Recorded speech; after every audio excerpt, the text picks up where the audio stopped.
Assalamualaikum.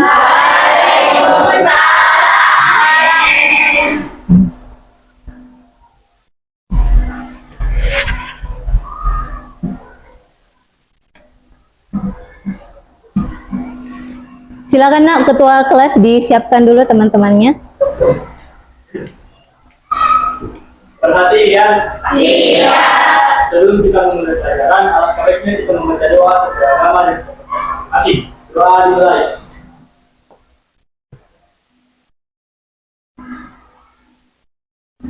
Doa selesai. Beri salam. Assalamualaikum warahmatullahi wabarakatuh. Waalaikumsalam warahmatullahi wabarakatuh. Bagaimana kabarnya hari ini?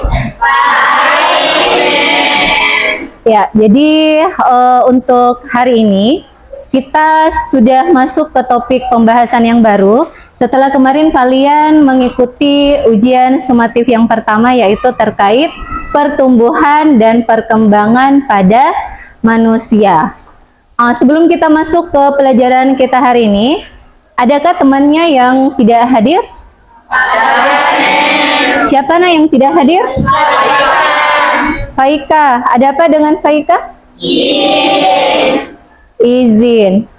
Ada yang tahu Faika izin kemana? Dalam rangka menari.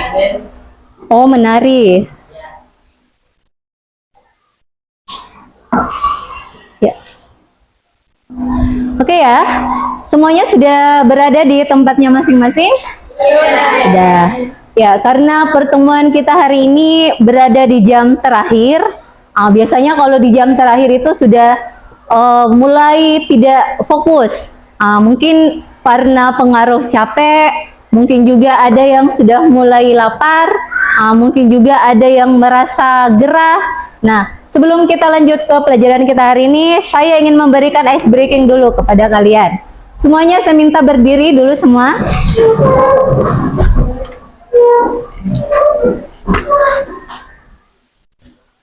Oke ya. Nah, untuk ice breaking kita kali ini, saya beri nama Club Boom Pen. Sudah pernah?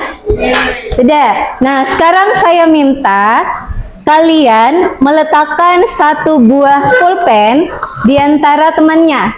Silakan Nak, simpan satu buah pulpen di antara temannya. Nah, kalau ada 3 orang boleh, bertiga tidak apa-apa, letakkan saja pulpennya di tengah. Di antaranya saja, di antaranya. Ini bertiga. Oke ya, sudah ada semua? Sudah? Pulpennya diletakkan seperti ini. Posisinya seperti ini ya, jangan melintang. Oke, sudah? Sudah. Nah, sekarang dengarkan instruksi saya. Kalau saya ucapkan clap, berarti kalian tepuk. Kalau saya ucapkan boom, tepuk meja. Jadi clap, boom. Nah, kalau saya sebut pen, silakan kalian ambil pulpennya. Oke, bisa dipahami? Bisa. Sebelum kita mulai, kita tepuk fokus dulu. Tepuk fokus. Melihat, mendengar, sungguh-sungguh fokus. Klap-klap. Klap boom. Boom-boom. Klap-klap. Klap boom. Klap. Pen. Siapa yang dapat 2 kali? Oh ya. Oke, beri aplaus dulu untuk kita semua. Silakan Nak, duduk kembali. Baiklah anak-anakku sekalian, untuk hari ini, jadi di bab 2 itu materinya adalah sistem koordinasi, reproduksi, dan homeostasis pada manusia. Jadi di sini sebenarnya ada 3 topik yang digabung menjadi satu dalam satu bab. Nah, untuk hari ini kita akan membahas terlebih dahulu yaitu sistem koordinasi. Pada sistem koordinasi ini sebenarnya masih terbagi lagi, ada beberapa subtema. Ada sistem saraf, ada indera, ada endokrin. Ya, di sini semua kita pelajari pada sistem koordinasi. Untuk hari ini fokus pada sistem saraf saja. Jadi kita akan bahas terkait sistem saraf. Adapun tujuan pembelajaran untuk proses belajar mengajar kita hari ini, yang pertama adalah murid dapat menjelaskan struktur sel saraf. Jadi sel saraf itu nama lainnya adalah neuron. Kemudian yang kedua, murid dapat membedakan jenis-jenis neuron berdasarkan fungsinya. Kemudian yang ketiga, murid dapat menyajikan dalam bentuk diagram alir terkait mekanisme kerja saraf dalam merespon rangsangan. Ya, jadi inilah ketiga tujuan pembelajaran yang diharapkan dapat anak-anakku sekalian capai setelah kita melakukan proses belajar mengajar kita hari ini. Oke, sebelum lanjut, saya ingin memberikan instruksi.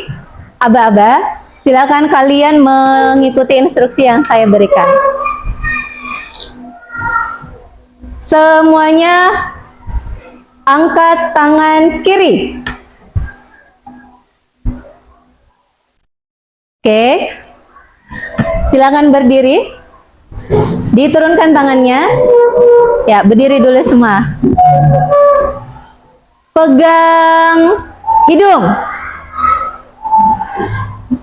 Pegang telinga. Lompat. Oke.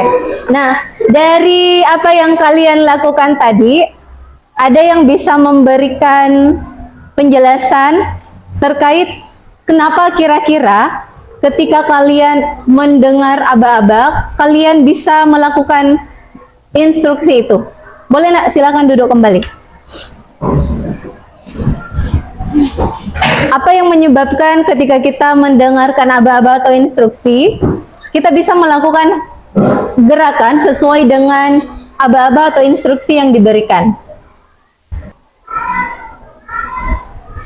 Oke, boleh? Karena sel saraf neuron manusia yang ada di tubuh manusia menerima sebuah impuls atau sinyal yang melalui dendrit akan dikirimkan ke sel-sel tubuh lainnya. Oke, beri aplaus dulu untuk Oke, semuanya nah, silakan fokus dulu ke depan. Oke, coba Karina dilempar kembali. Ya, tadi ketika saya melemparkan gulungan kertas ini ke temannya, kira-kira apa yang dilakukan oleh temannya? Menangkap ya.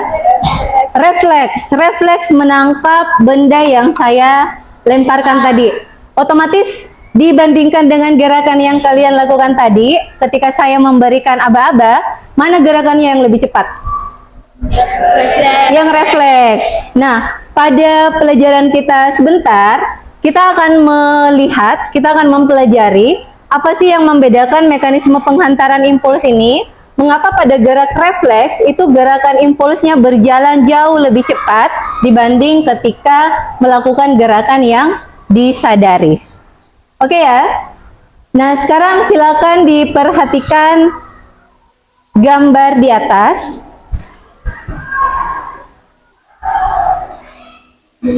Ya, jadi gambar di atas ini adalah gambar sel saraf. Sel saraf pada manusia. Sel saraf ini biasa juga disebut dengan neuron. Jadi kalau kita sebut neuron, berarti yang dimaksud itu adalah sel saraf. Nah, apa saja bagian-bagian dari sel saraf?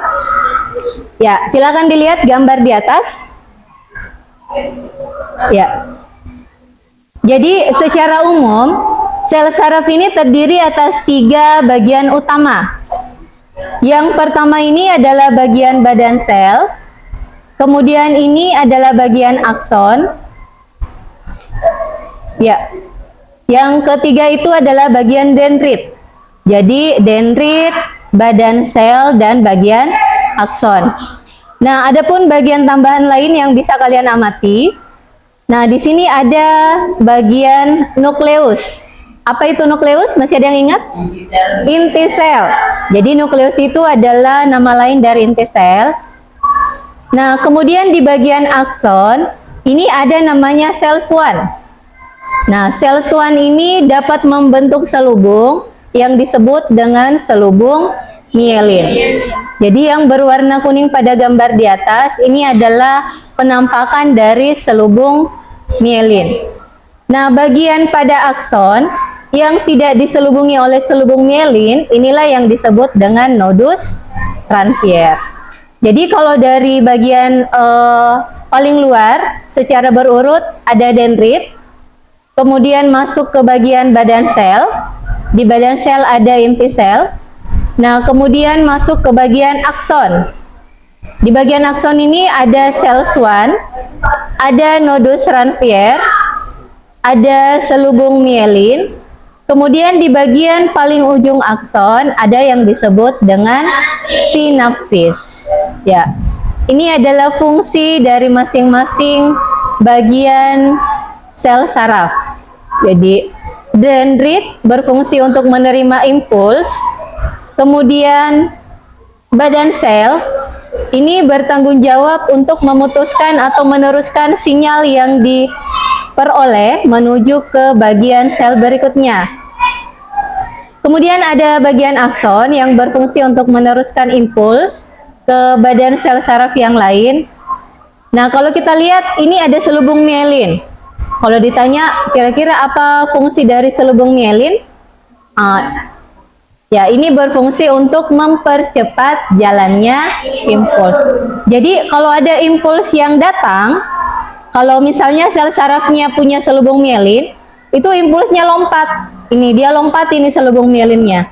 Dia akan melompat dari satu nodus Ranvier menuju ke nodus Ranvier yang lain, sehingga proses jalannya impuls lebih cepat dibandingkan pada akson yang tidak mempunyai selubung mielin. Jadi ada beberapa sel saraf tidak punya selubung mielin.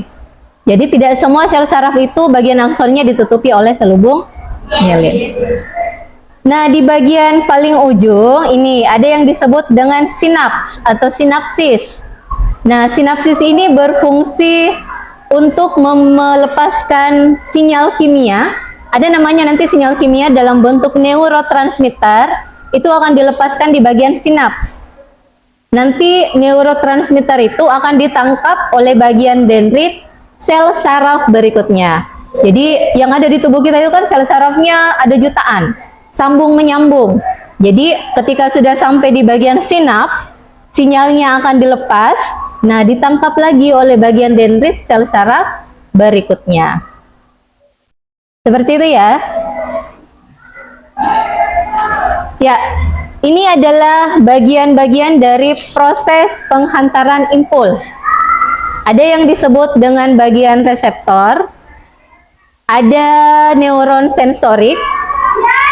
Jadi neuron itu kita bedakan ada 3 jenis. Ada neuron sensorik, ada neuron motorik, dan ya ada neuron penghubung. Jadi yang menghubungkan antara neuron sensorik dengan neuron motorik. Ada juga yang menyebut dengan neuron intermediate. Ya, intinya dia penghubung antara sensorik dan motorik. Kemudian yang terakhir adalah efektor. Nah, di bagian ini saya tidak akan menjelaskan lebih dalam terkait ini, bagian-bagian yang berperan pada mekanisme penghantaran impuls, karena nantinya saya akan meminta kalian secara berkelompok membuat diagram alir bagaimana proses terjadinya mekanisme penghantaran impuls yang dimulai dari saraf sampai akhirnya menuju ke bagian organ efektor. Nah, nanti juga saya akan minta kalian untuk membedakan seperti apa sih proses jalannya penghantaran impuls pada gerakan yang disadari dan pada gerakan yang pada gerak refleks yang tidak disadari. Baik anak-anakku sekalian, sekarang saya minta kalian berpindah ke kelompoknya masing-masing. Untuk kelompok 1 di bagian sana ya, 1, 2, 3, 4, 5, 6, 7. Oke, silakan berpindah sesuai kelompoknya.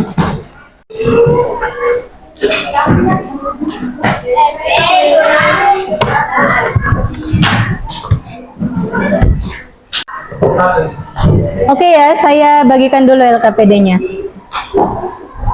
Silakan dilihat.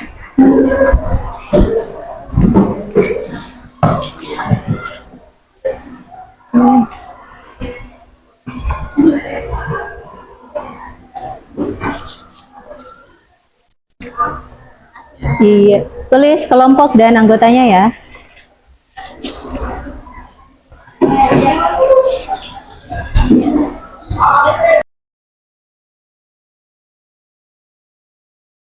Satu saja. Ini yang dianalisis. Nah, kemudian buat diagram alirnya, pakai ini konsepnya, istilahnya. Ya, nanti dijelaskan. Misalnya reseptor pada saat menyentuh benda panas, berarti reseptornya itu adalah tangan, sel saraf yang ada pada tangan. Kemudian menuju ke bagian mana? Apakah dia menuju ke bagian otak kah, atau hanya menuju ke bagian sumsum tulang belakang?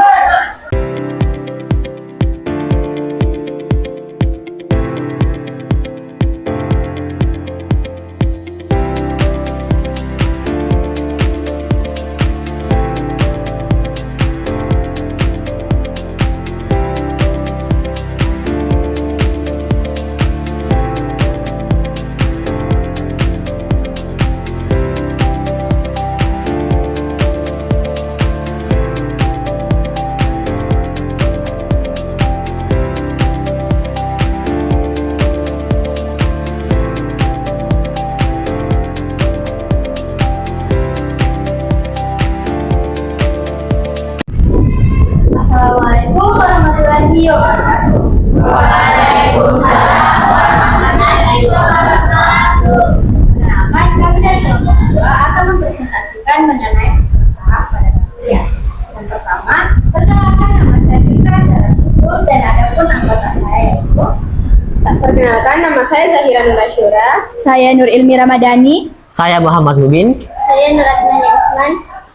Jadi, kita akan mempresentasikan hasil diagram alir yang telah kami buat pada kasus 1. Apa sih itu kasus 1?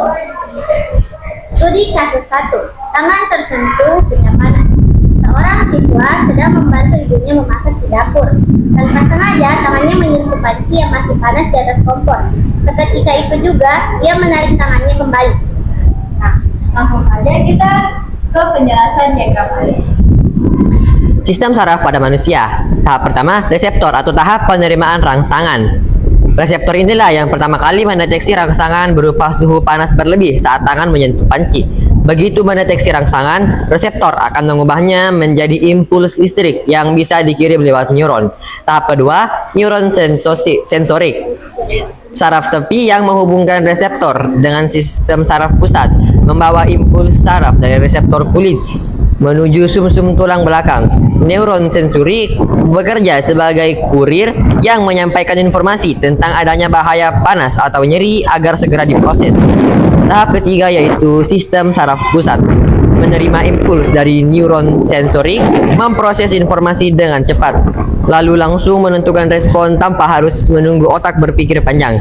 Inilah alasan mengapa gerakan refleks begitu cepat, karena keputusan diambil oleh sumsum tulang belakang, bukan otak. Tahap keempat, neuron motorik. Membawa impuls perintah dari sumsum tulang belakang ke efektor atau otot lengan. Neuron motorik adalah penghubung terakhir yang menyampaikan instruksi agar otot segera berkontraksi. Tahap terakhir yaitu efektor. Melakukan tindakan nyata berupa menarik tangan dari benda panas. Efektor adalah bagian tubuh yang menghasilkan respon sehingga melindungi tubuh dari kerusakan lebih lanjut akibat panas.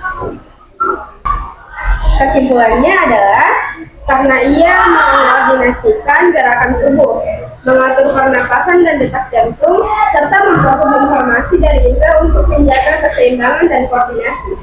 Sistem saraf mengirim sinyal dari otot memungkinkan kita bergerak dengan terampil dan merespons lingkungan selama aktivitas fisik.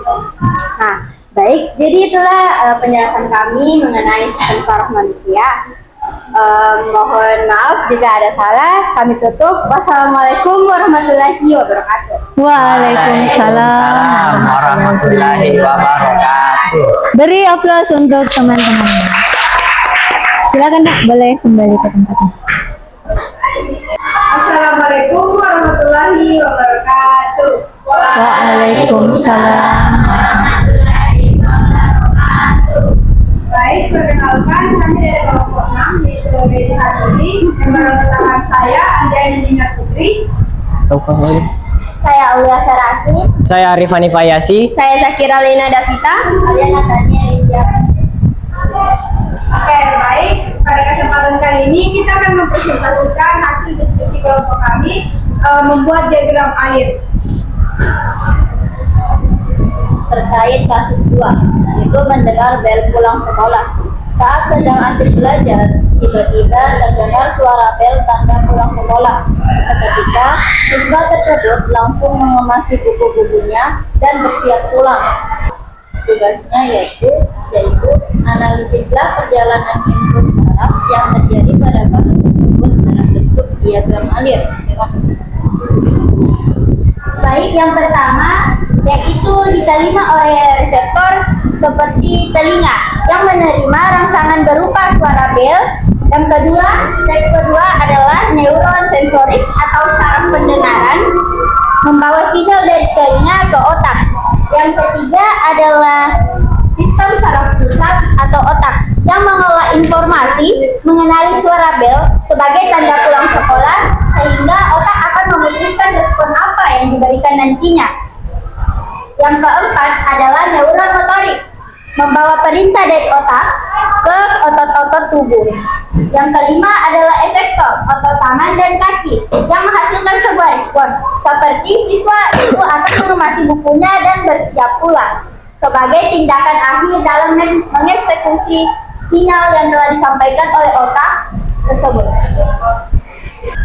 Organ reseptor yang berperan dalam kasus ini adalah telinga, khususnya sel rambut pada koklea.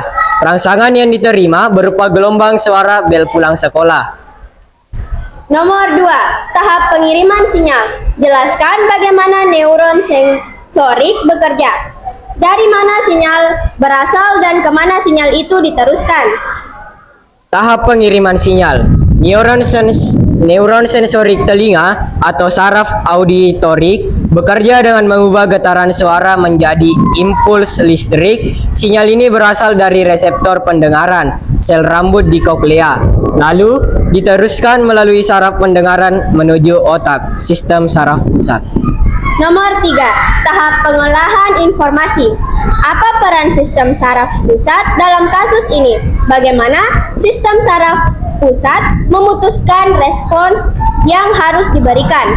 Sistem saraf pusat, yaitu otak, menerima sinyal dan mengolah informasi bahwa suara yang terdengar adalah tanda waktu pulang sekolah. Otak kemudian memutuskan respon apa yang harus dilakukan, yaitu bersiap dan mengemasi buku. Oke, demikian presentasi kami pada hari ini. Saya harap kalian dapat mengerti apa yang dijelaskan tadi. Wassalamualaikum warahmatullahi wabarakatuh. Waalaikumsalam warahmatullahi wabarakatuh. Beri aplaus dulu untuk kelompok BJ Habibie. Silakan Nak, kembali. Baiklah anak-anakku sekalian, saya kira apa yang dipresentasikan oleh teman-temannya tadi sudah cukup memberikan perbedaan antara yang mana gerak yang disadari dan mana yang gerak refleks. Ya, untuk kasus 1 tadi di mana tangan tersentuh benda panas, berarti ini termasuk gerak refleks. Yang ditandai dengan aliran rangsangan itu tidak melalui bagian otak, tetapi langsung menuju ke bagian sumsum tulang belakang. Nah, beda halnya dengan kasus kedua, yaitu mendengar bel pulang sekolah. Nah, ini adalah gerakan yang kita sadari. Artinya, rangsangan yang datang ke bagian reseptor, itu nanti akan diteruskan dulu ke bagian otak, barulah diteruskan lagi ke bagian organ efektor. Oke, sebelum kita menutup pelajaran kita hari ini, saya ingin kalian mengisi refleksi kita untuk hari ini. Saya kirim link Padlet. Nah, di Padlet ini berisi beberapa pertanyaan refleksi terkait apa yang telah kita pelajari hari ini. Silakan dibuka linknya, setiap siswa silakan dibuka linknya masing-masing. Silakan kalian jawab setiap pertanyaan yang ada pada bagian refleksi ini. Ya, jadi di refleksi ini berisi ada 3 pertanyaan. Silakan kalian menuliskan hal-hal apa saja yang telah kalian pahami setelah mempelajari materi kita hari ini. Kemudian, adakah hal yang belum kalian pahami terkait sistem saraf? Jika ada, boleh dituliskan. Nah, kemudian yang terakhir adalah bagaimana perasaan kalian terkait pembelajaran kita hari ini. Oke, sebelum menuliskan, jangan lupa ditulis nama ya. Ya, di subjek silakan ditulis nama. Setelah tulis nama, silakan diketik refleksi kita hari ini.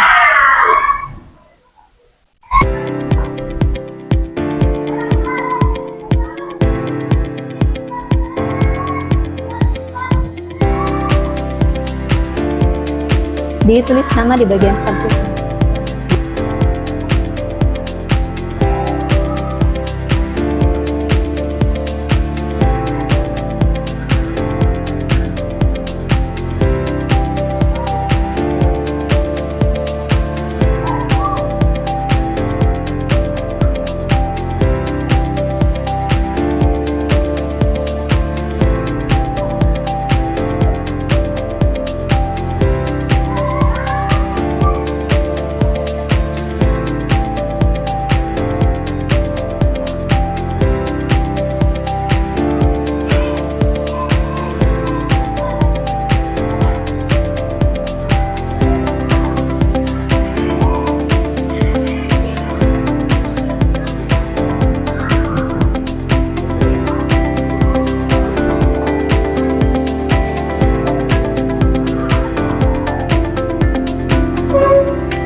Bagaimana? Sudah ditulis? Sudah. Ya, baiklah anak-anakku sekalian. Sampailah kita di bagian akhir dari proses pembelajaran kita hari ini. Mem berharap apa yang telah kalian pelajari hari ini dapat menambah pemahaman kalian terkait sistem saraf. Khususnya bagaimana mekanisme jalannya impuls saraf pada gerakan yang disadari dan pada gerak refleks. Sebelum kita menutup pembelajaran hari ini, siapa yang bisa menyimpulkan terkait pelajaran kita hari ini? Oke, silakan Naura. Baik, kesimpulan tentang pelajaran hari ini, kita dapat mengetahui tentang bagian-bagian sel saraf yang terdiri dari dendrit, yaitu serabut pendek bercabang berfungsi untuk menerima rangsangan. Ada pula badan sel yang berisi inti sel atau nukleus mengatur aktivitas sel saraf. Yang ketiga ada akson, serabut panjang yang menghantarkan impuls dari badan sel menuju neuron lainnya. Dan yang keempat ada seluruh mielin, lapisan pelindung akson mempercepat jalannya impuls. Yang kelima ada Morus Ranvier, cara kecil pada seluruh mielin membantu mempercepat penghantaran impuls. Yang terakhir adalah ujung akson, tempatnya keluar impuls menuju neuron lainnya atau otot kelenjar. Oke, beri aplaus dulu untuk Naura. Ya, baiklah anak-anakku sekalian, terima kasih saya ucapkan atas kerjasama dan kekompakannya di dalam kelompok kalian dalam menyelesaikan tugas proyek kita, yaitu membuat diagram alir terkait mekanisme jalannya impuls pada sistem saraf manusia. Ya, saya tutup pertemuan kita hari ini dengan ucapan alhamdulillah. Assalamualaikum warahmatullahi wabarakatuh. Waalaikumsalam warahmatullahi wabarakatuh. Terima kasih, Nen. Doakan kami sukses. Semoga Mem sehat selalu. Terima kasih semuanya. Terima kasih.